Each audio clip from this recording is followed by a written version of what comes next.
Hello learners, welcome back to my channel Aim for BHU. Today we will discuss few MCQs based on bills of exchange. And students, मैंने accountancy पे जो one topic one week series की थी उसमें आपको bills of exchange पे video मिल जाएगा एंड मैं डिस्क्रिप्शन बॉक्स में भी उसका लिंक प्रोवाइड कर दूंगी आपको.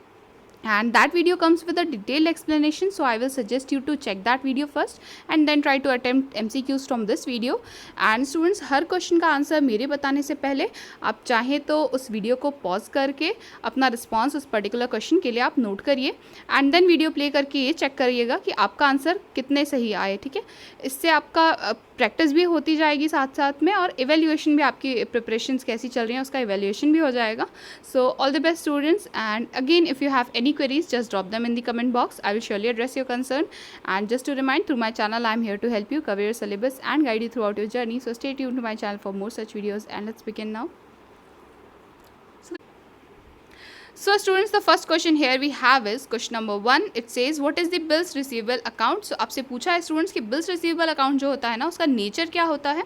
आपके पास ऑप्शन से देख लेते हैं.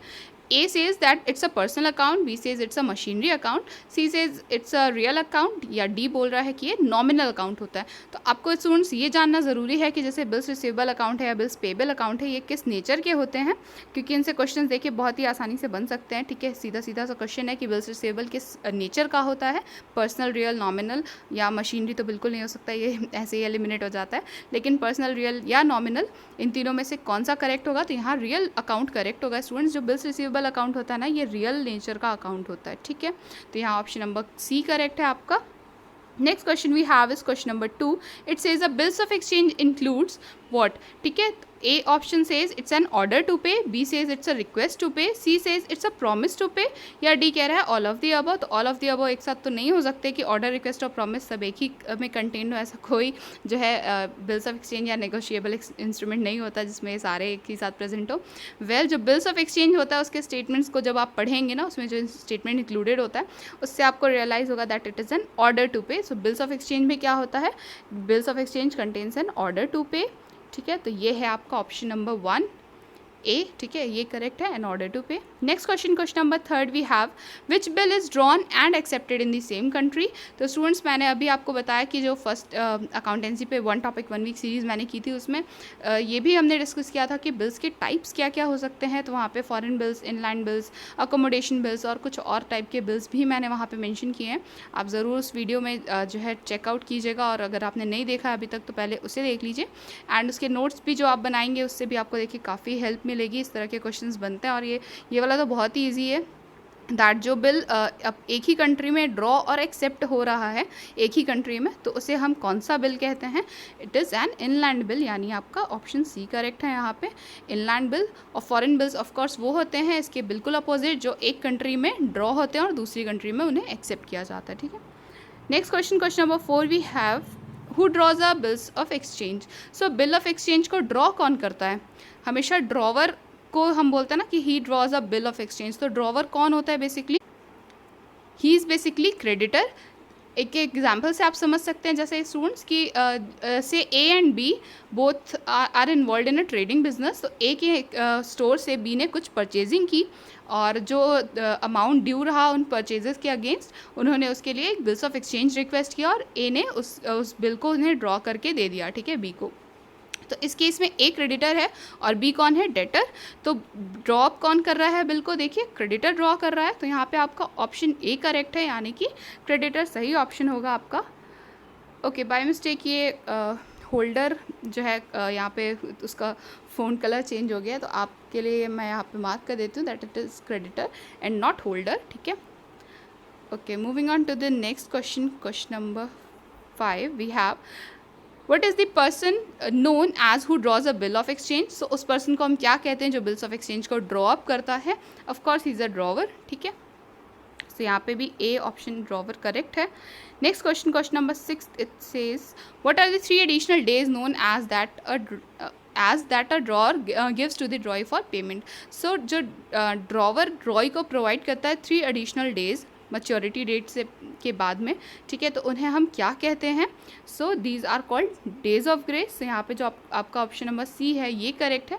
स्टूडेंट्स, जब भी मैच्योरिटी डेट कैलकुलेट की जाती है तो उसमें 3 एडिशनल डेज ऐड करके कैलकुलेट की जाती है, तो ये डेज ऑफ ग्रेस कहलाते हैं। 3 डेज जो एक्स्ट्रा प्रोवाइड किए जाते हैं, so that if the draw is unable to arrange for the payments, तो वो उसके पास 3 डेज भी एडिशनल रहें ताकि वो कुछ ना कुछ अरेंजमेंट कर सके पे करने के लिए। Okay, next question number 7, it says when the drawee signs the bill it is considered as. So यहाँ आपसे इस क्वेश्चन में पूछ रहा है कि जब ड्रॉई बिल को साइन कर देता है तो हम उस बिल को क्या कंसीडर करते हैं?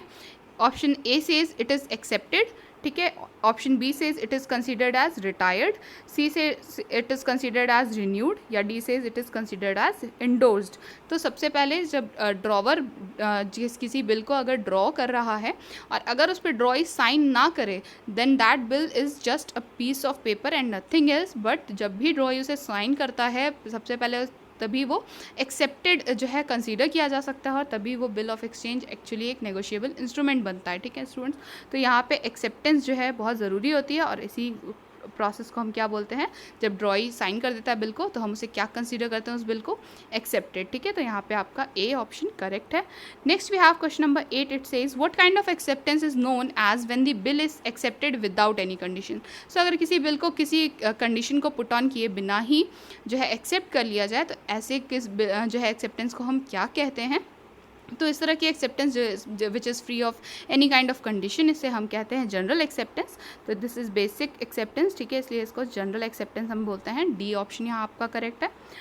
Next we have question number 9, it says when the bill is noted from the notary public it is known as.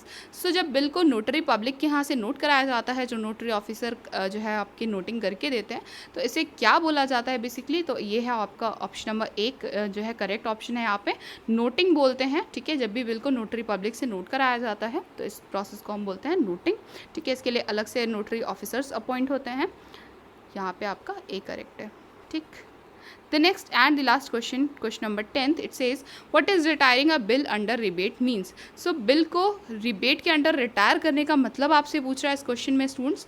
देखिए ऐसा होता है कई बार कि मैच्योरिटी डेट, आप एग्जांपल ले लीजिए दैट 3 मंथ्स की मैच्योरिटी डेट थी, ठीक है, बट जो ड्रॉई है उसके पास 1.5 मंथ बीतने के बाद ही उसके पास जो है एनी हाउ मतलब कैश की अरेंजमेंट हो जाती है एंड ही विशेस टू पे बैक टू द ड्रॉवर। तो वो चाहे तो मैच्योरिटी डेट का वेट करने की जगह अभी if he still have 1.5 months in his hand, still he wants to pay off his dues, तो वो ऐसा कर सकता है। बिल्कुल ऐसा ज़रूरी नहीं है कि मैच्योरिटी डेट से पहले भी अगर उसके पास कैश है, रिसोर्सेज हैं, तो वो उसको जो है पे ऑफ नहीं कर सकता अपने डेट्स को, वो बिल्कुल कर सकता है।